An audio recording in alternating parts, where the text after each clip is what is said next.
father was one of the richest bankers in England, in Scotland, with the Scottish Bank. He was still at that time. He had everything. He could go to a bank any time he could get $1 million out of it. He wanted £1 million. And in that day, that was a multi-millionaire. And something has happened during my little time with him. I met him.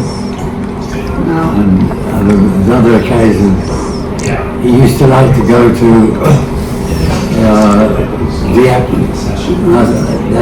the Flemings used to spend their vacations in Dieppe. That's why he knew he planned the Dieppe raid, because he knew the hotel they used to stay in, the Hotel Morens. He knew it, and he knew it was German headquarters. Germans took it over when they took France. So this is why he planned it, and the plan was magnificent. I must say that the man had the terrific brains, because he planned that really perfect. Because there's a book, I don't know if you've read it, I've seen it, One Day in August. I haven't seen it. One Day in August. It was written by a professor in Montreal who spent 10 years in Britain researching the Dieppe raid only. And there's a CBC documentary called Dieppe Undiscovered right now. Uncovered? Yeah. And it's David O'Keefe. David O'Keefe. What were the two books that you were talking about? The first one that you were reading? What? You were reading a book. Ian Fleming's Commandos. Ian Fleming's Commando. And the second one is Fleming's called, Commando. and the second one, the one that you just got, what is that one called? Yeah, that's just called Ian Fleming. Just Ian Fleming, and that's by Nicholas Shakespeare. Nicholas Shakespeare. Yeah. He always thought I should be up to date on news, whether I understood it or not. Read the paper.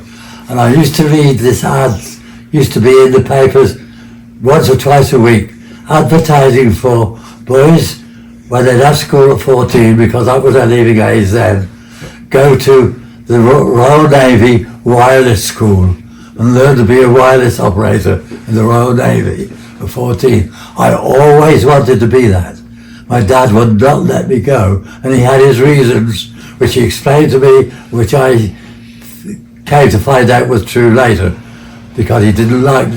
He was in the Royal Marines and Navy for over 10 years. My dad was. He joined in 1908, till he was discharged in 1919. So he had been to South Africa, the Middle East, and all that. So he knew what went on, especially when they got little boys on the ship. Little boys was like your age, 17 and 18, and he was not going to let his son go through that, any abuse by a order sailor. That's why he would not let me go in. But the thing is, I went in 18, which was okay, it was wartime. I was sent to Exeter for disciplinary training for 6 weeks. And then they were sending a lot of people out to the Far East, a lot of troops. And the officer in charge of 5th Battalion Royal Marines, he did not like to see kids of 18 going out to Middle East, to the Far East. He arranged for me and another fellow who was also 18 to go to the Royal Naval Wireless School and learn signals. And that's where I went for 3 to 4 months. They took over a hotel in South Wales, close to Tenby in South Wales. They took over the hotel and turned it into a school, and we learned all the naval signals. I used to know what every flag in the Royal Navy meant, because every flag that they fly on a warship, I'm not talking about the regatta flags they fly on yachts, but on the warship they have 4 or 5 flags up there. Each one of those flags is a message.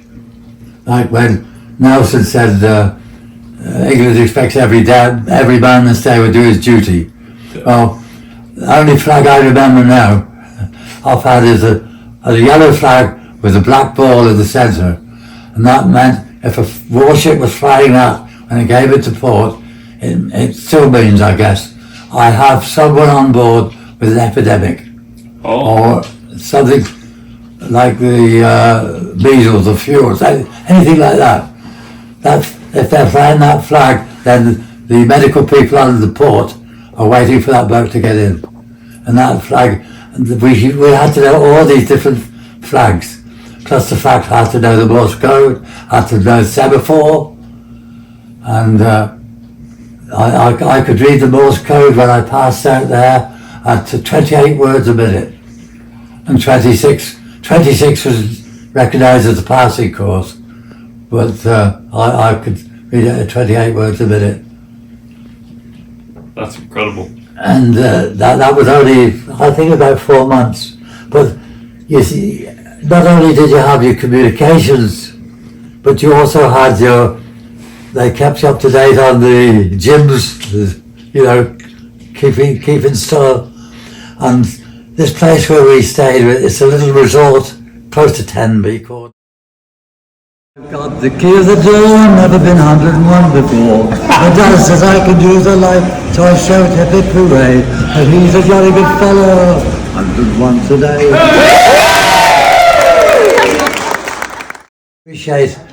I appreciate all art because what's the name said about the opera? I appreciate it because there's so much. Those people are working hard, the same as the guy there with the sledgehammer. Yeah. That's their way of working. They work very hard, and some people just take the mickey out of them and laugh at them. Oh, like, listen to that screeching bitch. They don't realise what that screeching bitch has gone through to get it. No. That's why I appreciate it. Same with anything to do with art. Painting, drawing, ballet, opera, music of all. Even the terrors. I got the CD of the terrors. Yeah. We're going to arrange for that. Yeah. Did you ever play any musical instrument? No, that always was the back of my mind. I never had the chance because I would have loved to have learned the piano. I would have loved it, but I never had the chance. So what's your biggest regret? Would you say that's one of your biggest regrets? Yes, I would say that. Very much. This one I call me, Tom, because his backpack is different to that one. You look at it, his backpack is different, it's smaller, and there's a little thing there. That is for an antenna, because that is a wireless set in there. Oh, okay. That's why they call the number 18 set. It was the old army wireless set. And that used to be for the antenna to go in. That's incredible. That's the Italian colours, isn't it? Red, green. That's the Italian star. The middle one is the General Service Medal. So if you're only in the services for 2 days, you got that one. And the third is for the Africa, North Africa. So why would you get the Italian star? God went to Sicily. That was the opening of the Italian, the effort of the British the Allies rather, to crush the Italian army. But unfortunately it was the German army that was occupying it. Now, as you know, the mafia come from Sicily, eh? Yeah. Right. Now, our people were afraid that when they landed in Sicily, that the mafia would help the Italian army to defend Sicily. Eisenhower made a pact with the mafia, with the shoremen on the ports, because they do all the port work in the States. And lucky Luciano was #1 mafia man in the state. He was in prison, and Eisenhower promised if we conquered Sicily, he would be made governor, and they kept the promise. Oh yeah. He was made governor of Sicily. And when we landed there, I just remember we were in this converted farmhouse, and right on a cliff above the farmhouse was a big pillbox, Yeah. which they used, and our officer came up to us. He said, "Don't be afraid of anyone using that pillbox." He said, "Because the mafia are keeping an eye on that. If anyone starts firing at you from there," he said, "the mafia will deal with it."